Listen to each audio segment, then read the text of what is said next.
नमस्कार दोस्तों, मैं हूं आपके साथ हर्ष भारद्वाज। आज पर्यावरण को बचाने की हर तरफ चर्चा होती है। इसे लेकर कई संगठन और एनजीओ आमजन को जागरूक करने का काम कर रहे हैं और लोगों से पेड़ लगाने की अपील कर रहे हैं। ऐसा ही एक काम सेव सॉइल नाम से युवाओं का एक संगठन चला रहा है। सदगुरु जगदीश जग्गी से प्रभावित ये युवा कैसे धरती को बचाने की अपील कर रहे हैं, कैसे अपने मुहिम को अंजाम दे रहे हैं, जाना हमारे सहयोगी विक्की सिंह ने। नमस्कार, श्रेष्ठ यूपी देख रहे हैं आप और मैं हूं आपके साथ विक्की सिंह। इस बार कितनी भीषण गर्मी पड़ी, इसका आप अंदाज़ा इस बात से लगा सकते हैं कि जगह जगह पर एसी फटने की घटनाएं सामने आई और तमाम चीज़। और इस बीच तमाम चीज़ें आप ये भी देख पा रहे होंगे कि जगह जगह पर लोग पौधारोपण करने के लिए लोगों को जागरूक करते हुए दिख रहे थे। लेकिन अभी कुछ लोग हरा टी शर्ट पहन के आपको दिख रहे होंगे और इनके शर्ट के बीच में लिखा हुआ है सेव आवर सॉइल, मतलब मिट्टी को सुरक्षित करने के लिए ये लोग अभियान चला रहे हैं। कितने सालों से अभियान चल रहा है? 1.5 साल हो गया आपका। 1.5 साल से लगातार अभियान चला रहे हैं और सदगुरु जो हैं वो उनसे ये सभी लोग जुड़े हुए हैं। एक बार समझने का प्रयास करते हैं कि आखिर मिट्टी को सुरक्षित करने का क्या माजरा है और क्यों ये अभियान चलाया जा रहा है। क्या शुभ नाम पड़ेगा आपका? मेरा नाम आयुष है। नमस्कार। आयुष जी, मिट्टी को सुरक्षित करने के लिए अभियान क्यों? देखिए, जिस तरीके से अभी आपने बताया कि मिट्टी जो है, अगर हम पेड़ लगाएंगे तो पेड़ लगाने से ये होगा कि एनवायरनमेंट जो है, ग्लोबल वार्मिंग हो रही है आजकल, तो वही एक सोल्यूशन है। क्योंकि जितनी गर्मी हो रही है उसके वजह से जो एसी फट रहे हैं, जो हम लोग को अभी तकलीफ़ हुई 2 महीने पहले, कितने लोगों का आपने ये भी सुना होगा कि कितने लोगों की इवन डेथ हो गई इसमें गर्मी से। तो इसके वजह से हम चाहते हैं कि पेड़ लगाएं, जिससे कि पहला तो ग्लोबल वार्मिंग हो पाए। दूसरा, हम ये भी सोच रहे हैं कि पेड़ जब हम लगाएंगे तो उससे सॉइल, जितना हमारा सॉइल है वो इनडायरेक्टली पेड़ लगाने से सॉइल जो है वो इम्प्रूव होता है। तो वो भी हमारा मकसद है कि पेड़ लगा करके हम सॉइल इम्प्रूव करें। जिस तरीके से अभी आप बता रहे थे कि जिस तरीके से एसी फट रहे हैं और गर्मी हो रही है, ग्लोबल वार्मिंग हो रही है, तो ये हम चाहते हैं कि अगर एक बार पेड़ लग जाए, एक बार मिट्टी हमारी ठीक हो जाए, हम स्वच्छ खाना खाएं, है ना, ये सब। अच्छा, क्यों लगता है आपको कि मिट्टी सुरक्षित नहीं है अभी? देखिए, मिट्टी इसलिए सुरक्षित नहीं है कि जो हम जितना खाना खाते हैं, है ना, हम आप जानते हैं कि फर्टिलाइज़र लगता है। हम नॉर्मल लोग, एक लेमैन, मतलब आम भाषा में अगर डिस्कस करें तो हम लोग हमेशा ये बात करते हैं कि जो हम खाना खा रहे हैं उसके ऊपर कोई ना कोई केमिकल लगा हुआ है, कोई ना कोई चीज़ लगा करके हम खा रहे हैं, पेस्टिसाइड लगाते हैं हम लोग। उसको हम सब जानते हैं कि ये खाना, जब हम एक स्वच्छ खाना और एक हेल्दी खाने की तरफ बढ़ने की कोशिश करते हैं तो हमको ये समझ में आता नहीं है। नॉर्मली ऐसे सेकेंड ईयर की बात करें, हमारे गोरखपुर, हम अगर बड़े शहरों में बात करें, दिल्ली जैसे शहरों में या फिर मुंबई जैसे शहरों में, तो वहाँ ऑर्गेनिक खाना यानी कि जैविक खाना हमको उपलब्ध है। यहाँ पे वो उपलब्ध नहीं है। तो अगर हम जैविक खेती करेंगे, जिससे कि हम जैविक खाना प्रोड्यूस करेंगे, तो वो भी हमारा एक इनडायरेक्ट वो रहेगा कि हम अगर पेड़ लगाएं, पेड़ लगाने के साथ हम मिट्टी सही करें, जैविक खाना प्रोड्यूस करें, तो ऑटोमेटिकली जो ग्लोबल वार्मिंग हो रही है, जो कि जितना मिट्टी को नुकसान हो रहा है, वो सब सही होगा। अच्छा, ये हमारा प्रयास। क्या शुभ नाम है आपका? मनीष यादव। मनीष जी, एक बात बताइए हमको कि गोरखपुर में, जो आम चूँकि शहर है गोरखपुर, तो यहाँ पे लोगों को आप जागरूक करेंगे तो वो पेड़ लगाएंगे। लेकिन जब आप गांव में जाएंगे तो उनसे आप जब मिट्टी की सुरक्षा को लेकर बात करेंगे तो एक बात ये समझ में आएगी कि वो खाद जो यूज करते हैं, चाहे वो यूरिया हुआ, चाहे फिर डीएपी हुआ, पोटास हुआ और तमाम जो खाद आती हैं, रासायनिक खादें हैं, वो ज़मीन को इफ़ेक्ट कर रही हैं, ज़मीन को इफ़ेक्ट है। उनको कैसे समझा पा रहे हैं कि आप जैविक खेती करिए ताकि जो फसल निकले वो बेहतर निकले और उससे बीमारियां ना बढ़ें? इसके लिए भी व्यवस्था की गई है। Save soil organisation conscious planet through चलाया जा रहा है और इस मिशन में सदगुरु द्वारा वहाँ पर एफपीओ तैयार किए गए हैं, फार्मर प्रोडक्शन ऑर्गेनाइजेशन।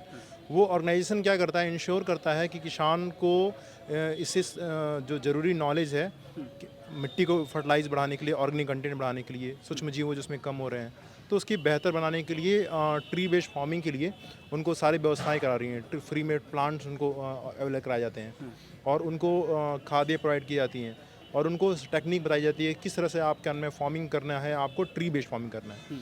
तो उस तरह से फार्मिंग करा के वो मिट्टी को रिवर्टलाइज कर रहे हैं, सॉइल कंटेंट को ऑर्गेनिक बना रहे हैं और रिच बना रहे हैं और मिनिमम ऑर्गेनिक कंटेंट जो होना चाहिए वो 3% होना चाहिए और वो अपनी इंडिया में 0.5 हो चुका है, उससे भी कम कहीं गिर चुका है। तो इस तरह की प्रैक्टिसेस करने से ऑर्गेनिक कंटेंट बढ़ेगा, ट्री बेस्ड फार्मिंग करने की वजह से ज़मीन की जो मिट्टी है वो रिच भी रहेगी और उसमें वाटर कंटेंट होल्ड करने की क्षमता बढ़ती है।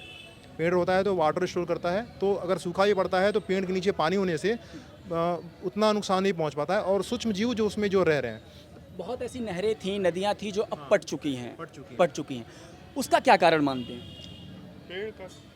जो नहरें हैं उनके किनारे जो पेड़ लगे रहते थे और जो बायोडाइवर्सिटी उसके आसपास होती थी, वो वहाँ के माइक्रो ऑर्गेनिज्म और पेड़ स्पेशली वाटर को होल्ड करते थे 6-6, 7-7 महीना तक, आधा सीजन तक।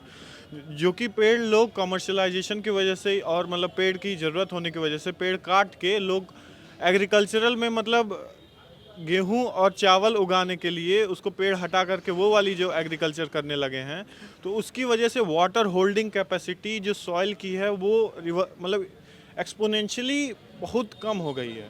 उसकी वजह से जो रिवर्स थी जो कि 12 महीना पानी देती थी, वो अब केवल 3 या 4 या 5 महीना दे रही है पानी। नदी के किनारे जो पेड़ लगे होते थे वो कटने की वजह से दिक्कत हुआ। जी।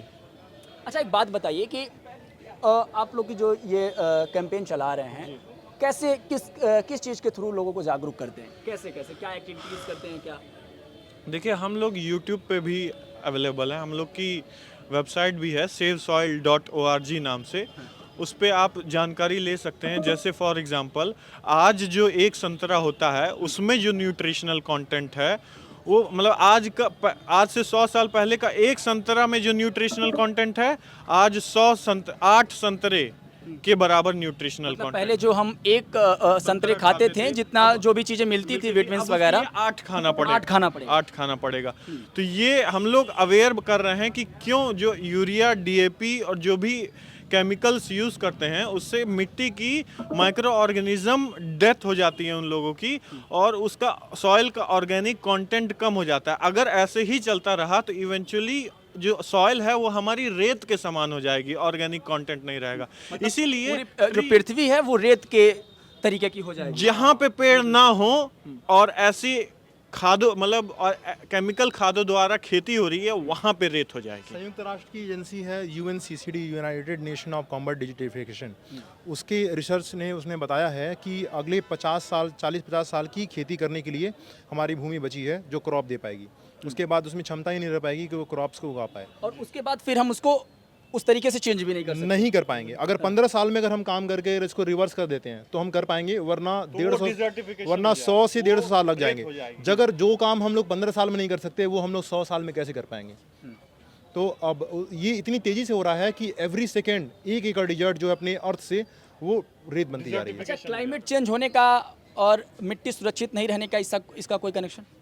क्लाइमेट चेंज होने का बहुत बड़ा कनेक्शन है शेप सॉइल के साथ। मिट्टी के खत्म करने, वीक होने, कम वो होने से और उसका डिसफर्टिलाइज होने की, उसमें से ऑर्गेनिक कंटेंट कम हो जाने की वजह से वो कार्बन का उत्सर्जन करने लगती है। तो ग्रीन हाउस गैसें जो इफेक्ट हो रहा है ये सब जितना अच्छा, दुबई बहुत में अभी ज़्यादा। कुछ दिन पहले देखा गया कि अचानक बहुत ज़्यादा पानी आ गया। हाँ, वो क्लाउड सीडिंग है। उसका कारण क्लाउड सीडिंग है। देखिए, दुबई जाना जाता है अननेचुरल चीज़ें करने के लिए नेचर के साथ। फॉर एग्जांपल जो पाम जुमेरा बीच है वो आर्टिफिशियल बीच है, और जो उनका कृत्रिम तरीके से वो बारिश कराने की कोशिश की गई थी, वो भी कहीं कहीं ज़रूरत है, लेकिन उसको भी हम लोग को कैलकुलेटेड तरीके से करेंगे तो सही होगा। लेकिन दुबई में वो एक्चुअली उनको थोड़ा लैविश करने की आदत है, इसलिए उनको ऐसा हर्जाना भुगतना पड़ा कि पानी इस लेवल से क्लाउड सीडिंग की वजह से हो गई। लेकिन अच्छा, एक बात बताइए, जैसे जब हम रसायन खादों का उपयोग करते हैं, आप सभी लोग से जब रसायन खादों का उपयोग करते हैं तो अभी तो फिलहाल जो किसान हैं वो खुश हैं कि उनसे ज़्यादा उनको उत्पादन ज़्यादा मिल रहा है उससे। लेकिन जैविक खाद से क्या उसी तरीके का उत्पादन मिलेगा? देखिए, जैविक खाद से इनिशियली ईयर्स जो 5-6 साल जो लर्निंग कर्व होते हैं उसमें केमिकल से कंपैरिजन में उत्पाद कम मिलेगा, लेकिन जो उत्पाद उनको मिलेगा उनका जो कॉस्ट रहता है उसमें न्यूट्रिशन ज़्यादा रहेगा। पर किलो न्यूट्रिशनल वैल्यू के हिसाब से अगर कॉस्ट कैलकुलेट करेंगे, जो हम लोग की बेस्ट लीची होती है, बेस्ट फल होते हैं, वो एक्सपोर्ट कर दिए जाते हैं, वो महंगे बिकते हैं। तो बात वही आ गई, जो प्रॉफिट वो वहाँ से कमा रहे हैं वो प्रॉफिट वो यहाँ से भी कमा सकते हैं। ये इसका हम लोग ने प्रूफ कर दिया है मॉडल। ये तमिलनाडु के लोकल जो कोकोनट कोकोनट उगाते थे वो केमिकल खाद से वो उगाते थे। अब वो पर किलो का न्यूट्रिशन, पर किलो का जो कोकोनट ईल्ड है वो बढ़ गया है। क्यों? क्योंकि वो लोग ट्री बेस्ड फार्मिंग और मल्टी लेयर बेस्ड फार्मिंग से शिफ्ट हो गए हैं फ्रॉम व्हीट और राइस बेस्ड फार्मिंग से। फिलहाल ऐसी और खबरों के लिए आप देखते रहिए श्रेष्ठ यूपी। यूपी की हर खबर देखने और उनसे अपडेट रहने के लिए हमारे चैनल श्रेष्ठ यूपी को सब्सक्राइब और लाइक करें। साथ ही बेल आइकन को दबाना ना भूलें, जिससे हमारे हर वीडियो की जानकारी आप तक पहुंचती रहे।